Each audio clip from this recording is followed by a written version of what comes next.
আসসালামু আলাইকুম, সবাইকে শুভেচ্ছা সহ আমন্ত্রণ জানাচ্ছি বাংলাভিউ রাতের সংবাদের সাথে আছি আমি চৌধুরী নাদিরা। প্রথমে লতিফ ট্রাভেল সংবাদ শিরোনাম।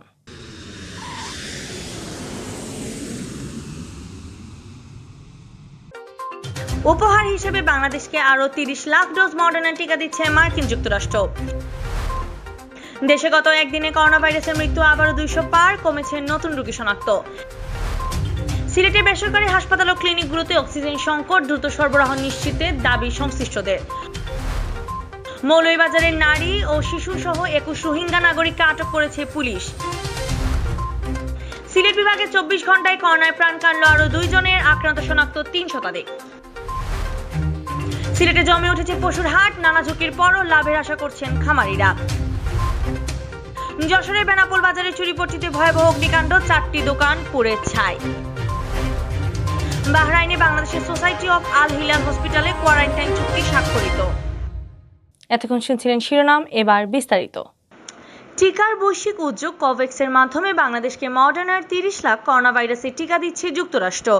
ঢাকায় যুক্তরাষ্ট্রের রাষ্ট্রদূত আলমিনার আজ শনিবার এক টুইটে এ তথ্য জানিয়েছেন। এর আগে কোভ্যাক্সের অধীনে যুক্তরাষ্ট্র থেকে উপহার হিসেবে ২ ও ৩ জুলাই মডার্নার ২৫ লাখ ডোজ টিকা দেশে আসে। পররাষ্ট্র মন্ত্রণালয়ের জ্যেষ্ঠ এক কর্মকর্তা জানিয়েছেন, মডার্নার ওই ৩০ লাখ টিকা সোমবার ঢাকায় পৌঁছাবে। এ নিয়ে কোভ্যাক্সের মাধ্যমে বাংলাদেশকে মডার্নার ৫০ লাখ টিকা দিচ্ছে যুক্তরাষ্ট্র। কোভ্যাক্সের মাধ্যমে এবং সরাসরি বিভিন্ন দেশের জন্য যুক্তরাষ্ট্রের বরাদ্দ হওয়া ৩ কোটি টিকার তালিকায় রয়েছে বাংলাদেশ। যুক্তরাষ্ট্র তার মজুদ থেকে যে টিকা সরবরাহ করবে তা হবে ফাইজার, মডার্না ও জনসন অ্যান্ড জনসনের উৎপাদিত। তবে মার্কিন খাদ্য ও ঔষধ প্রশাসনের FDA অনুমোদন পেলে অ্যাস্ট্রাজেনেকার উৎপাদিত করোনা ভাইরাসের টিকাও এই তালিকায় অন্তর্ভুক্ত করা হবে। দেশে গত একদিনে করোনা ভাইরাসের মৃত্যু আবারও ২০০ পার হয়েছে। উল্লেখিত সময়ে মৃত্যু হয়েছে ২০৪ জনের। এর আগে টানা ৫ দিন পর শুক্রবার ১৬ জুলাই মৃত্যু ২০০-র নিচে নেমেছিল। গতকাল ১৮৭ জনের মৃত্যুর তথ্য জানায় স্বাস্থ্য অধিদপ্তর। এদিকে নতুন রোগী শনাক্ত বেশ কমেছে। গত একদিনে করোনা আক্রান্ত হিসেবে শনাক্ত হয়েছেন ৮,৪৮৯ জন। আজ শনিবার বিকেলে স্বাস্থ্য অধিদপ্তরের সংবাদ বিজ্ঞপ্তিতে এ তথ্য জানানো হয়েছে। বিজ্ঞপ্তিতে বলা হয়, গত ২৪ ঘন্টায় ২৯,২১৪টি নমুনা পরীক্ষায় ৮,৪৮৯ জন শনাক্ত হন, যাতে শনাক্তের হার ২৯.০৭%। এ নিয়ে মোট শনাক্ত ১০,৯২,৪১১ জন। স্বাস্থ্য অধিদপ্তর আরও জানায়, গত একদিনে যারা মারা গেছেন তাদের মধ্যে ১২৫ জন পুরুষ, ৭৯ জন নারী। এ নিয়ে দেশে মোট মৃত্যু ১৭,৬৬৯ জনের। বিজ্ঞপ্তিতে আরও জানানো হয়, ২৪ ঘন্টায় সুস্থ হয়েছেন ৮,৮২০ জন এবং এ পর্যন্ত সুস্থ হয়েছেন ৯,২৩,১৬৩ জন।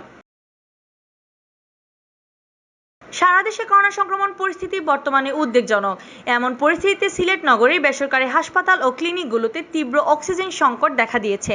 চাহিদা বেড়ে যাওয়া, দেশীয় উৎপাদন কমে যাওয়া ও ঢাকায় থেকে সময়মতো অক্সিজেনের গাড়ি না আসার কারণে এ সংকট দেখা দিয়েছে বলে জানা গেছে। তবে সরকারি হাসপাতালগুলোতে অক্সিজেন সংকট নেই বলে দাবি করেছেন কর্তৃপক্ষ। খোঁজ নিয়ে জানা গেছে, সিলেটে গত ৫ দিন থেকে অক্সিজেন সংকট দেখা দিয়েছে। শুক্রবার রাত থেকে সেটি তীব্র রূপ নিয়েছে। কয়েকটি হাসপাতালে শনিবার রাত পর্যন্ত অক্সিজেন সেবা দিতে পারবেন।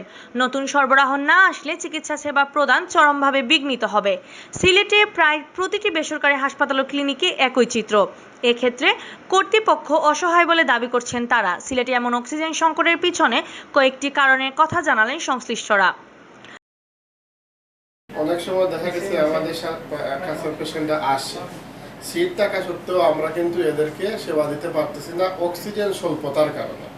প্রয়োজনীয় অক্সিজেন আমরা পাচ্ছি না। এর জন্য ওই রোগীগুলা অন্যান্য হসপিটালে ঘুরতে কোথাও সিট না পেয়ে অনেক সময় অনেক ধরনের অনাকাঙ্ক্ষিত ঘটনাও ঘটে যায়, যেগুলো আসলে শুনে আমাদের খারাপ লাগাটা স্বাভাবিক, কিন্তু এই খারাপটা থেকে তো আমাদের উত্তরণ করতে হবে।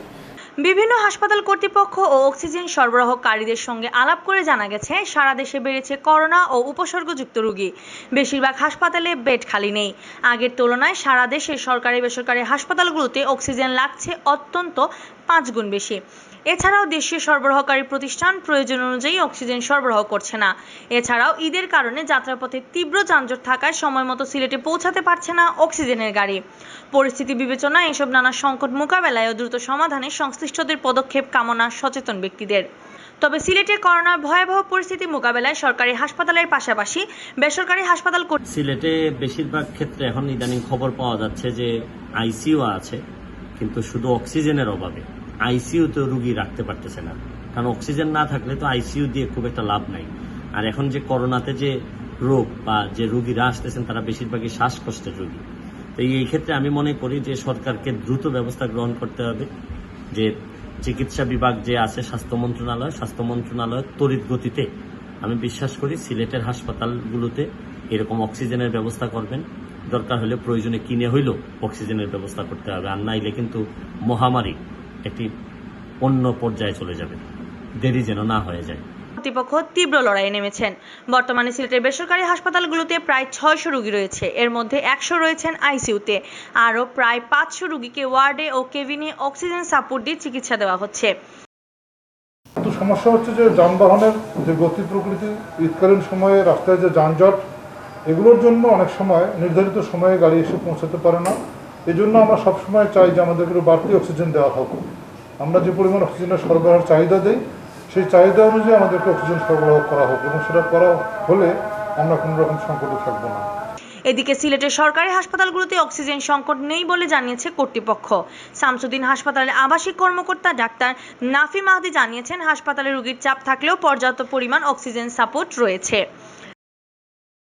মৌলভীবাজারের নারী ও শিশুসহ 21 রোহিঙ্গা নাগরিককে আটক করেছে সদর মডেল থানা পুলিশ। আজ শনিবার সকাল 10টায় জেলা বাস স্ট্যান্ড থেকে তাদের আটক করা হয়। মৌলভীবাজার মডেল থানায় তাদেরকে প্রাথমিক জিজ্ঞাসাবাদ করা হয়। প্রাথমিক জিজ্ঞাসাবাদে জানা গেছে, আটক হওয়া রোহিঙ্গা নাগরিকরা মিয়ানমার থেকে ভারতের ত্রিপুরা হয়ে বাংলাদেশে প্রবেশ করে। সদর সার্কেলের অতিরিক্ত পুলিশ সুপার জিয়াউর রহমান জানান, আটককৃত রোহিঙ্গারা কুলাউড়া উপজেলার প্রিন্থিম পাশা সীমান্ত দিয়ে বাংলাদেশে প্রবেশ করে, সেখান থেকে অটোরিকশায় মৌলভীবাজারে আসে। তারা কক্সবাজার রোহিঙ্গা ক্যাম্পে যাচ্ছিল। আটককৃত রোহিঙ্গাদের মধ্যে 7 শিশু, 8 নারী, 6 জন পুরুষ রয়েছেন। অতিরিক্ত পুলিশ সুপার জিয়াউর রহমান আরও জানান, এ বিষয়ে সংবাদ সম্মেলন করে বিস্তারিত জানানো হবে। সারা দেশের ন্যায় সিলেটেও টানা 15 দিন ছিল মানুষের বাইরে বেরোনোর কড়াকড়ি। এরপরও সিলেট বিভাগে করোনা সংক্রমণ ও মৃত্যু উদ্বেগজনকভাবে বাড়ছে। করোনা ভাইরাস আক্রান্ত হয়ে গত 24 ঘন্টায় বিভাগে মারা গেছেন 2 জন। একই সময়ে আক্রান্ত শনাক্ত হয়েছেন 341 জন। স্বাস্থ্য দপ্তরের সিলেট বিভাগীয় পরিচালকের কার্যালয় থেকে প্রেরিত দৈনিক প্রতিবেদন সূত্রে এসব তথ্য জানা গেছে।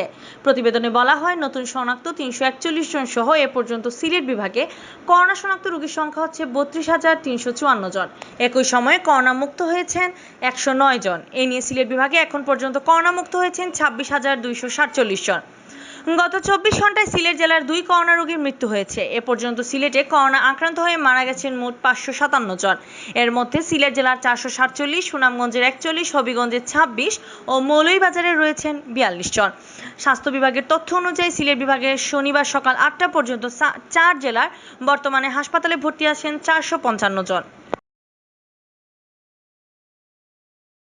কুরবানির ঈদকে সামনে রেখে সিলেটে জমে উঠেছে পশুর হাটগুলো। গতকাল এসব হাটে ক্রেতাদের ভিড় তেমন একটা চোখে না পড়লেও আজ জমজমাট ছিল মানুষের আনাগোনায়। ঈদের বাকি হাতে গোনা আর 2 দিন। শেষ সময়ে ক্রেতাদের দৃষ্টি আকর্ষণে প্রাকৃতিক উপায়ে পশু মোটাজাতকরণে ব্যস্ত সময় পার করছেন খামারিরা। করোনা পরিস্থিতিতে ন্যায্য দাম পাওয়া নিয়ে সংশয় থাকলেও প্রাণী সম্পদ অফিস বলছে, অনলাইনে পশু কেনাবেচার ব্যবস্থা করায় খামারিরা ক্ষতিগ্রস্ত হবেন না। মোজাম্মেল হকের ক্যামেরায় হাসান মোহাম্মদ শামীমের রিপোর্ট। করোনাকালে নানা বিধিনিষেধ মেনে পশু বাজারে নেওয়া পর্যন্ত অনেক ঝুঁকি সামলাতে হবে বিক্রেতা ও খামারিদের। বাজারে নিলেও ক্রেতা মিলবে কিনা, ক্রেতা মিললেও দাম সঠিক পাবেন কিনা, এসব নিয়েও রয়েছে শঙ্কা।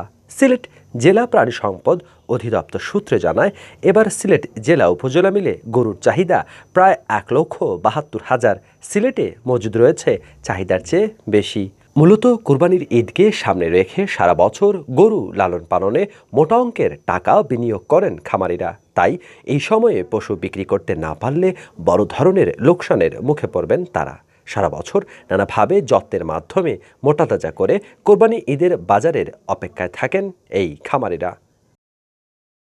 আমাদের খামারে গরু আছে, অনেকগুলো গরু আছে, 400 পিস মতো গরু আছে।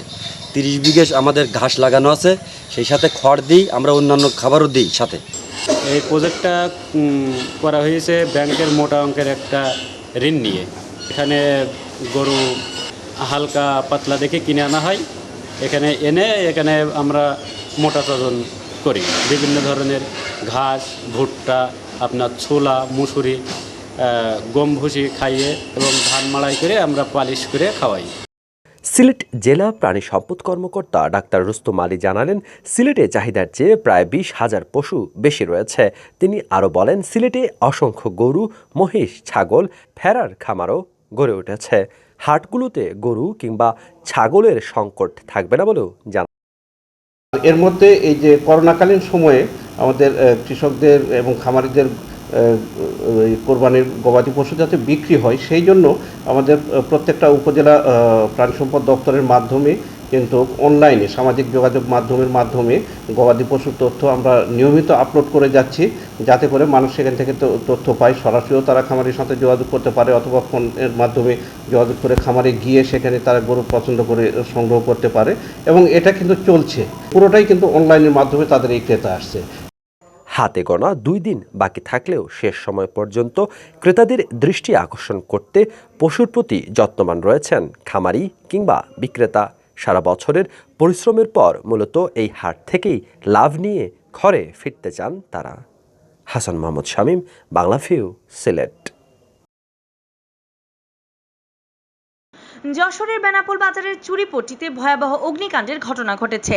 এতে 10টি দোকান পুড়ে ছাই হয়ে গিয়েছে, তবে এতে কোনো প্রাণহানির ঘটনা ঘটেনি। শনিবার ভোর 6টার সময় বেনাপোল বাজারে এই অগ্নিকাণ্ডের ঘটনা ঘটে। প্রত্যক্ষদর্শীরা জানান, শনিবার ভোর 6টার সময় চুরিপট্টির মধ্যে একটি দোকান থেকে ধোঁয়া উঠতে দেখতে পান তারা। পরে তারা ফায়ার সার্ভিসকে খবর দিলে প্রায় 1.5 ঘন্টার প্রচেষ্টায় আগুন নিয়ন্ত্রণে আনতে সক্ষম হন। এই অগ্নিকাণ্ডে 10টি দোকান পুড়ে গেছে এবং 4টি দোকান পুড়ে ছাই হয়েছে। বেনাপোল ফায়ার স্টেশনের অফিসার ইনচার্জ রতন কুমার জানান, আগুন লাগার ঘটনা শুনে তারা দ্রুত ঘটনাস্থলে এসে প্রায় 1.5 ঘন্টার প্রচেষ্টায় আগুন নিয়ন্ত্রণে আনেন। অগ্নিকাণ্ডের সূত্রপাত কিভাবে হয়েছে সেটি তদন্তের মাধ্যমে জানানো যাবে। আগুন আমরা 6:12 খবর পাই এবং 6:15 আমরা এখানে এসে পৌঁছাই এবং আমরা এসে দেখি যে একটা দোকানে আগুন লাগছে, এবং তারপরে আমরা খুব দ্রুত সাথে ফার্স্ট কল এবং সেকেন্ড কলের পাম নিয়ে আমরা আগুনে কাজ করতে থাকি, এবং বর্তমানে 40 মিনিট পরে আমাদের আগুনটা সম্পূর্ণভাবে নিয়ন্ত্রণে চলে আসে, এবং আগুনটা নিয়ন্ত্রণে আসার পর এখনও কাজ চলমান আছে। আমাদের এখন ড্যাম্পিং কাজ চলমান আছে, ফলে আগুন কীভাবে লাগছে এবং কতগুলো দোকান পুড়ছে এটা আমরা পরে তদন্ত সাপেক্ষে জানাতে পারবো আপনাদের। বাহরাইন সরকার কর্তৃক অনুমোদিত বাংলাদেশি পতাকাবাহী সামাজিক সংগঠন Bangladesh society of Al Hilal হসপিটালের সাথে 16 মনের কোয়ারেন্টাইনের জন্য চুক্তি স্বাক্ষরিত হয়েছে। শুক্রবার রাত 8টায় আল হিলাল হসপিটালের হলরুমে এ চুক্তি স্বাক্ষরিত হয়। প্রবাসীদের বাহরাইনে আসার পর 10 দিনের কোয়ারেন্টাইনে থাকার নির্দেশনা দিয়েছে দেশটির স্বাস্থ্য মন্ত্রণালয়। কোয়ারেন্টাইনকালীন সুবিধাটি শুধুমাত্র বাংলাদেশিদের জন্য মানসম্মত ও মনোরম পরিবেশের ব্যবস্থা নিশ্চিতে এ উদ্যোগ নিয়েছে বাংলাদেশ সোসাইটি। বাংলাদেশ দূতাবাসের শ্রম কাউন্সিলর তৌহিদুল ইসলামের উপস্থিতিতে চুক্তি স্বাক্ষর অনুষ্ঠানে সোসাইটির কেন্দ্রীয় সভাপতি আসিফ আহমেদ ও আল হিলাল হসপিটালের সিইও ডাক্তার সারাদ চন্দ্র চুক্তিপত্রে স্বাক্ষর করেন।